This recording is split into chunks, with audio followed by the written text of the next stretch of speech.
Hello जी, राधे राधे। कैसे हो आप सब? आशा करती हूँ आप सभी अच्छे होंगे। स्वागत है आपका फिर से एक नए ब्लॉग में। तो सुबह की शुरुआत हो चुकी है और अब बज गए हैं 7:30 और 7:45 और ये ब्लॉग है संडे का।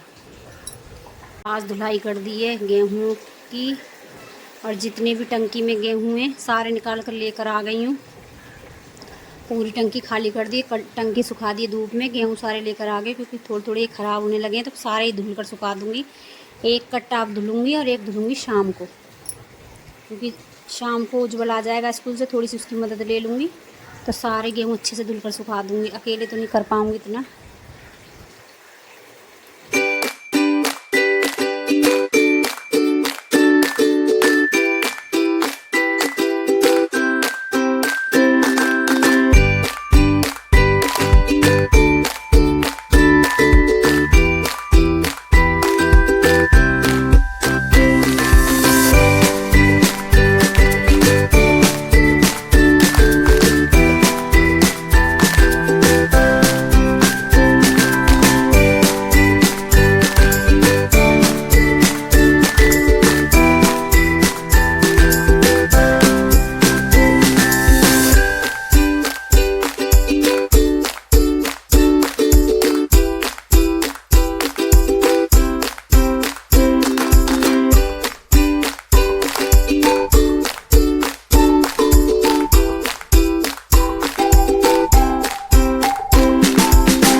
अपने आगे ही कपड़ा बिछा लिया था ताकि बार बार उठकर जाना ना पड़े। बाद में एक साथ सुखा दूँगी सारे गेहूँ, क्योंकि बार बार उठकर जाती तो परेशान हो जाती।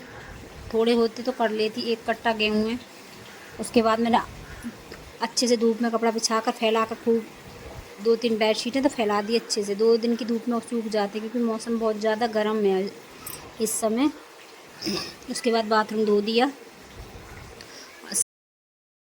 और मैं भी नहा धो कर आ गई। कान्हा जी नहला दिए, कान्हा जी को भोग लगा दिया है। भोग में बनाए मैंने पराठे और चाय।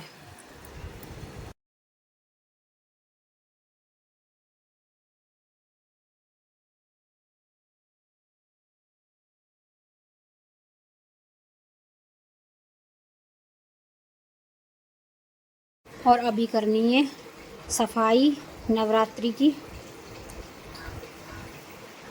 अच्छे से फिर से दोबारा से सफाई करूँगी,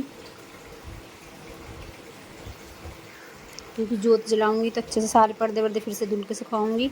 पूरी सफाई अच्छे से करूँगी, पूरे घर को दोबारा से साफ़ करूँ, सारे पर्दे धुलूँगी मैं। और थोड़ी थोड़ी सफाई मैंने शुरू कर दी है फिर से करनी, क्योंकि होली की सफाई अपनी जगह थी। नवरात्रि आ गए हैं तो सफाई तो बहुत ज़्यादा ज़रूरी है दुर्गा माता के लिए। तो जितनी हो सकेगी, जितना कर सकूँगी उतनी सफाई करूँगी अच्छे से। और इस समय धूल मिट्टी इतनी आ रही है कि अच्छे से 2-2 3-3 बार झाड़ू लगाना पड़ता है। 2 दिन में 2 बार पोछा भी लग जाता है, फिर भी शाम तक इतनी धूल हो जाती है घर में बहुत ज़्यादा। तो बेड पर अच्छे से गीला कपड़ा लेकर आ गई हूँ, पूरा बेड अच्छे से करूँगी साफ़ घिस घिस के, क्योंकि कहीं ना कहीं धूल मिट्टी अंदर तक जम जाती है। और हर चीज़ पर कपड़ा मारूँ, पूरी सब चीज़ अच्छे से साफ़ कर दूँगी धूल मिट्टी की वजह से। कितनी भी सफाई कर लो यार, फिर भी इतनी धूल मिट्टी आ जाती है पता नहीं कहाँ से। क्योंकि अब चल रही है कटाई गेहूं की, और किसी के गेहूं निकल रहे हैं, किसी के झड़ रहे हैं। तो यही सब उसी की वजह से आती। चाहे कितनी भी खिड़की दरवाजे बंद करो फिर भी धूल आ ही जाती है। और हवा भी इतनी तेज़ चल रही है, गर्म लू चलने लगी है, बाहर निकलना भारी हो गया है। सुबह सुबह सारे काम हो जाते हैं तो ठीक है, वरना अंदर से निकलने का तो मन ही नहीं करता है। तो अच्छे से कर लेती हूँ सारा घर साफ़। एक औरत कितने काम करती है अपने घर के, एक एक कोना चमकाती है, एक एक कोने की सफाई, कहीं धूल मिट्टी दिखाई ना दे। फिर सुनने में क्या आता है, क्या करती हो पूरा दिन, ये सुनने में आता है ना।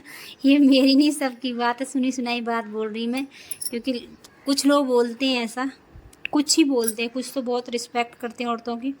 मगर कुछ लोग हैं जो बोलते क्या करती हो पूरा दिन घर पे पड़ी पड़ी, टीवी देखना है, मोबाइल चलाना है, 4 रोटी सुबह बनानी है, 4 शाम को। सुना है मैंने, इसलिए बोला है ये। और कुछ लोग इतनी रिस्पेक्ट करते हैं औरतों की। ये सब संस्कार हैं अपने अपने।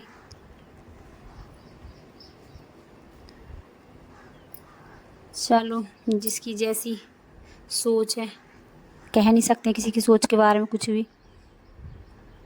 तो ये सामान रखा हुआ है, बाल्टियों में दाल शाल रखी हुई हैं। तो आज डिब्बे लेकर आ गई ऊपर, कुछ खाली डिब्बे थे, कुछ खाली हो चुके हैं। तो ये सामान भर देती हूँ सब डिब्बों में। और देखो, परी लगी आज रोटी बनाने। मैंने बोला मैं रोटी बना देती हूँ, बोलती नहीं आप काम करो, आज मैं रोटी बनाऊँगी। तो छोटी छोटी रोटी परी ने बनाई है 4-5। जब मैं रोटी बना रही थी, सॉरी, जब परी रोटी बना रही थी तो छिपकली आ गई आसपास परी के। तो परी ने खाना पीना छोड़ दिया बनाना, बैठ गई एक साइड में। परी किच्चा कर भागी और छोड़ दिया सारा सामान। चलो कोई नहीं, ऐसे धीरे धीरे सीख जाएगी, छोटी छोटी से ही सीखेगी। छोटे छोटे कामों से ही बच्चे सीखते हैं काम करना। आज इसने छोटी रोटी बनाई, कल थोड़ी सी ठीक बनाएगी, ऐसी सिखानी पड़ेगी। और बेटी को तो सिखाना पड़ता है माँ को ही। एक बेटी के लिए माँ कितनी ज़रूरी है, ये एक बेटी और माँ के बीच की बात है, वो बेटी और माँ ही समझ सकती हैं।